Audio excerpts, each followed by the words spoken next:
Welcome to Pindar Poetry. We hope you learned something new. You need the right permissions and an open browser to start.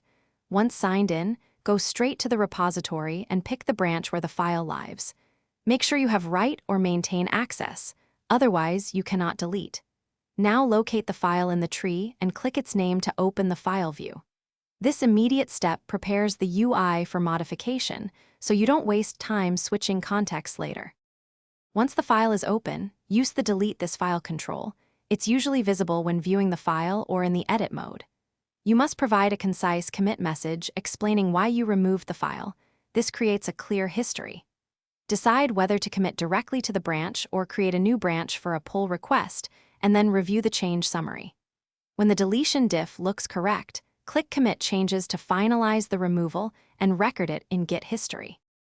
After committing, confirm the file no longer appears on the branch. Refresh the file list and check the commit history.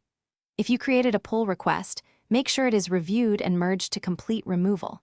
If you encounter permission errors, request write access or submit a pull request so collaborators can approve the deletion.